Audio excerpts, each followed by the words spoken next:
Hi, welcome. Enjoy the content, subscribe, and turn on notifications. Brandon Hughes always believed his life was under control. A regular guy, hardworking, devoted to his family and his own principles. Married for over 12 years to Olivia Grant, a woman who, in everyone's eyes, was simply perfect. Intelligent, charismatic, with an enchanting smile capable of lighting up any room. They were the kind of couple neighbors admired, friends praised, and relatives used as an example. At least, that's what Brandon believed, until that day. It all started on a completely normal morning, at least, it seemed to be one. Olivia was rushing around getting ready to leave. She packed her bag, checked some documents, grabbed her laptop, and in the middle of the rush, casually mentioned she'd have a very busy day. She said the company was pushing deadlines, that an urgent delivery would require her presence all day, and that she'd probably get home later than usual. Brandon, suspecting nothing, just nodded, wished her a good day, gave her a quick kiss on the cheek, and went back to organizing things at home before starting his remote workday. But when Olivia left, something strange lingered in the air. Brandon couldn't exactly explain what. It wasn't suspicion, concrete evidence, or even a real fact. Just that uncomfortable feeling deep inside, the mysterious intuition you can't explain but just won't let go. Maybe it was the rushed tone of her voice. Maybe her eyes avoided direct contact when he tried to look closer. Or maybe it was the overly hurried way she moved, like she wanted to escape. He tried to ignore it, tried to continue his morning normally, checking emails, organizing tasks, replying to messages. Until almost an hour after Olivia left, Brandon noticed something on the kitchen table. Her phone, there, forgotten, vibrating silently, the screen flashing discreetly. For a few seconds, he stood still, just watching the phone vibrate. Then he read the notification that appeared on the locked screen. A short, direct message that felt like a knife to his chest: "Can't wait to see you today." That meeting room, just ours. Brandon froze. His blood seemed to stop too. For a moment, he thought maybe he had misread it. Maybe it wasn't for Olivia. Maybe it was a mistake, a silly coincidence, even an inside joke. But when he looked at the sender, the truth hit him like a punch to the gut. Derek Simmons. Olivia's coworker. A familiar face. Ironically, someone who had already sat at their dining table, eaten barbecue made by Brandon, held a beer while laughing at jokes told in the backyard, pretending to be a friend, pretending to be loyal. Shock gave way to an uncomfortable emptiness. His hands began to sweat. His heart raced. Brandon stared at the phone like he was holding a bomb about to explode. His instinct screamed that he should leave it there, pretend he hadn't seen anything. But another part insisted there was a much bigger truth hidden there, something much worse than he imagined. He took a deep breath, picked up the trembling phone, hesitated for a moment. Looked toward the door, as if expecting Olivia to walk in suddenly and catch him red-handed. But she didn't come back. So he unlocked the device. Typed in the password he knew by heart. After all, they had always trusted each other. Or so he thought. As soon as he opened the gallery, everything collapsed. Photos. Dozens of them. Some videos. Screenshots of conversations. All stored there naturally, as if this had been part of Olivia's life for a long time. In fact, it had. Brandon just hadn't known. The first images alone were enough to weaken his legs. There were Olivia and Derek, holding hands in the car, hugging, smiling, kissing in the company parking lot. And worst of all, photos from a motel in the neighboring town. The same Olivia who always claimed to have business trips, important meetings, and unavoidable happy hours was there, in the arms of another man. With every tap on the screen, more proof emerged. This wasn't something recent. It was something built, nurtured, secretly maintained, like two teenagers living a forbidden romance. There were voice messages. Brandon needed courage to listen. When he pressed play, it felt like the ground opened beneath his feet. "You make me so happy. I never imagined feeling this again. I want to see you today. Today isn't enough, but it's all we have now. If I had the courage, I'd leave everything just so we could truly live this." And Derek's reply completed the blow to Brandon's chest: "We deserve it. I just hope you make that decision soon. I'm here, waiting for you." Brandon's face turned pale. His whole body trembled. His breathing became heavy, difficult, as if the very air had thickened and become harder to breathe. He tried to stay calm, not break anything, not scream, not throw the phone against the wall. But the impulse was there. Because in that moment, he understood that his entire life, everything he believed in, everything he had built, simply ceased to exist. He sat down on the chair, covered his face with his hands, and stayed there for a few minutes, trying to organize his thoughts. But they came disordered, tangled, violent. While he tried to understand, flashes of his own life invaded his mind like shards cutting through his thoughts.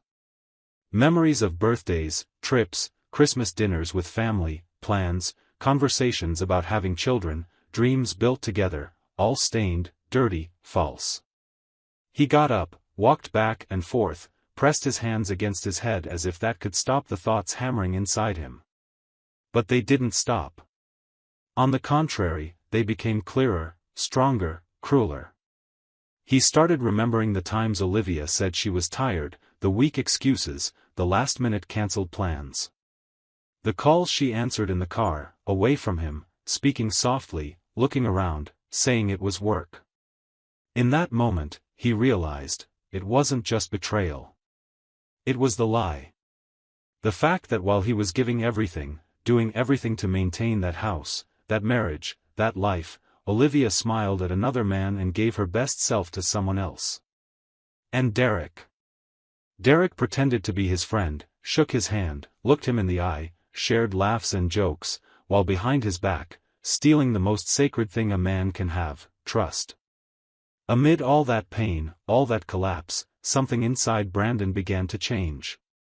The sadness, which came like a heavy, suffocating wave, began making space for something else, a coldness he had never imagined carrying within himself. A cruel clarity. And for the first time, he understood. Understood that he wasn't facing a simple betrayal. He was facing a choice. A decision made by two people, conscious, premeditated, planned.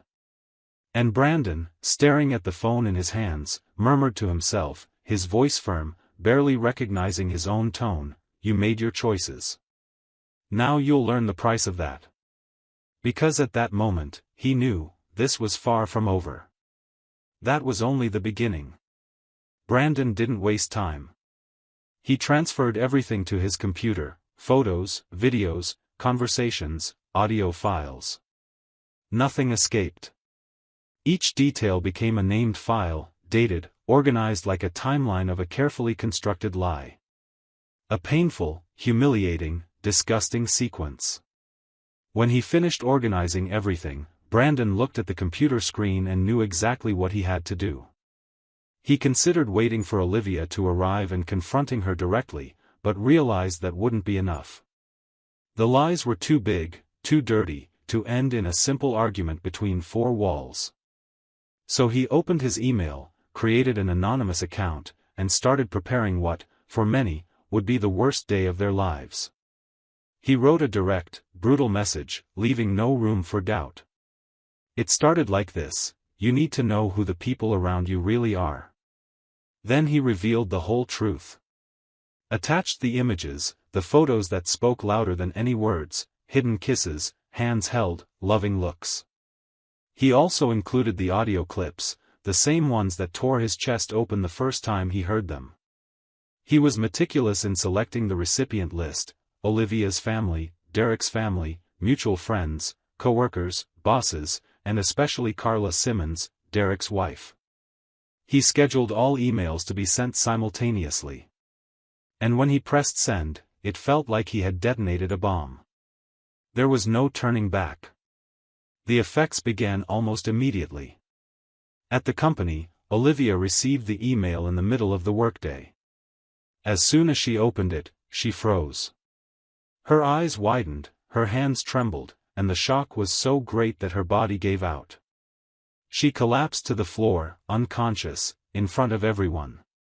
Upstairs, Derek also opened the email during an important meeting. The images appeared on the screen, and instantly, he completely lost control. He tried minimizing the window, closing the laptop, but his colleagues' eyes were already fixed on him. The HR director stood up, looked directly at him, and said simply, "Come with me." The scandal spread like wildfire. WhatsApp groups forwarded the emails. People whispered in the hallways. Clients called demanding explanations. Some even threatened to cancel contracts. At Derek's house, the impact was equally devastating. Carla opened the email, saw each photo, listened to each audio, and for a few seconds, felt like her entire world was collapsing. She screamed, cried, threw the laptop onto the couch, and walked around the house in shock while the kids watched, frightened and confused. Brandon, on the other side, silently observed everything. His phone vibrated non-stop, messages, voice notes, calls. But he ignored them all. He just took a deep breath and thought, "So this is what you wanted to hide, huh? Well, now everyone knows."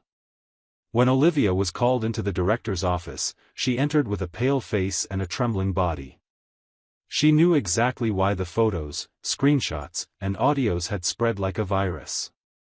Seeing the email circulating among co-workers, managers, and even clients was enough to understand that her life had ended right there, in that exact place. As soon as Derek entered the room, she shot him a heavy look and, without hesitation, snapped, "Is this real? Claire, tell me you deleted those photos and conversations. How could you have been so careless?" She tried to breathe, hold back tears, but couldn't respond. There was no response that could fix this. The director looked at both of them, took a deep breath, and got straight to the point. "Do you understand how this harms the company's image? Do you realize this affected clients, partners, and even our institutional reputation? What you did goes beyond shameful, it's incompatible with any ethical standard." He placed a printed sheet on the table. The image spoke for itself. HR added, coldly, "As of today, you're officially fired from the company. And frankly, after what we've seen, there's absolutely nothing left to discuss." Derek pressed his hands against his face, turned his body, and before leaving the room, threw one last cutting line at Olivia, "Fix this with your husband, because whoever leaked all this was you." Then he slammed the door behind him. Olivia left the building with shaky legs, a tight chest, and a churning stomach. She drove home with trembling hands, barely able to grip the steering wheel. The fear of what she would face seemed to crush her from within. Opening the door, she found Brandon standing in the middle of the living room. His gaze seemed heavier than any shout. It was the look of someone who no longer felt anger or sadness, only contempt. She took 2 steps forward, put her hands in front of her, and her voice came out weak, broken, "Please, let me talk. Let me explain. I swear." Brandon took a deep breath, interrupting her without raising his voice, "Pack your things and leave my house." Olivia froze. Tears came, uncontrollable. "Please, Brandon, let me talk. I beg you. Don't do this." He shook his head and replied, cold and firm, in a tone she had never heard from him, "You made your choice. Now live with it. You don't live here anymore." She stood frozen, her whole body shaking, unsure whether to cry, beg, or simply accept that this was the definitive end. And in that moment, she realized, everything. Absolutely everything was lost. The divorce was signed weeks later, without arguments, without prolonged hearings, without attempts at reconciliation. Brandon handled the process surgically, coldly, decisively. He ensured everything was handled objectively, as if finalizing a contract, as if closing a cycle that no longer existed. Olivia signed the papers with trembling hands, feeling each letter like a knife slicing her skin. Reality hit when she received the official document. There it was, in black and white, the end of the marriage. She spent weeks lost, dragging herself through guilt, regret, and deafening silence that filled her days. Shame was physical. Going to the grocery store, walking down the street, looking at her own reflection, everything hurt. She lost friends, lost the respect of her own family. Even her parents, who tried to support her, distanced themselves for a while. Messages went unanswered. Invitations disappeared. And the only company she had left were her own thoughts, her own loneliness. Meanwhile, Derek plunged into chaos. He was kicked out of his house the same week he lost his job. Carla blocked him on all networks, threw his bags onto the sidewalk, and made sure all relatives, friends, and acquaintances knew the man she lived with for years destroyed her family. The kids, who until then saw him as a present father, started treating him like a stranger, a visitor who did something unforgivable. He tried rebuilding, knocked on doors of acquaintances, looked for work. But the story spread so fast that doors closed before he even touched them. He ended up living in a small rented apartment, with used furniture, a mattress on the floor, and a void pressing down on his chest. Carla, determined and focused on her children and her own peace, moved forward without looking back, as if Derek had ceased to exist. And to her, he had. Months later, trapped in the same suffocating routine, Olivia realized life wouldn't stop just for her to fix the past. She sought help, started therapy, dove into courses, kept her mind occupied with anything that would pull her out of that hole. In the middle of this process, she met someone, a man who, like her, carried scars. Divorced, father of a little girl, someone who knew exactly what it felt like to watch his life crumble. They started talking, built a friendship that, over time, turned into something more. And unlike anything she had ever experienced before, this time she learned to value what she had once wasted. Years passed. Brandon distanced himself from everything, sold the house, moved cities, changed states, disappeared from social circles, groups, contacts. He lived for a time as if he wanted to be invisible. And in this decision to step away, he found his own freedom, rebuilding his life from scratch. Many years later, at a family party hosted by Carla's niece, a familiar face walked through the door, and for a few seconds, silence filled the entire room. Brandon arrived, different from the broken man everyone remembered. He was another man now, lighter, more confident, happier. Beside him was a woman. With her, 2 young children whose smiles proved he had started over, and well. Everyone was surprised to find out who the woman was. An old friend of Carla's. Someone who, in the past, tried to warn them, open their eyes, alert them to what was happening, and who, at the time, was ignored, rejected, treated as an interfering gossip. Brandon politely greeted a few people, smiled at others. His gaze briefly crossed with Derek's, who stood alone in the corner of the party, holding an empty glass, trying to seem invisible. Derek lowered his eyes, unable to meet that gaze. The silence was uncomfortable. Olivia, sitting farther away, watched the scene with a mix of shock, regret, and pain. She saw the man she swore to love forever now happy, fulfilled, with a new family, while she held her own loneliness in her lap. Time, once again, showed, in the cruelest way possible, that choices have consequences.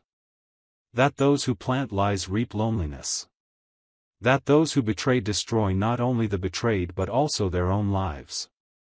And finally, that regardless of how long it takes, life always finds a way to show that those who destroy another person ultimately destroy themselves. Suspicious of your wife or daughter-in-law? Don't go through what we saw in the video. Check the link in the comments and get the ebook with valuable tips and investigator-approved sites to clear your doubts. Thank you for watching the video. If you enjoyed it, don't forget to subscribe to the channel and turn on notifications so you won't miss any updates. See you next time.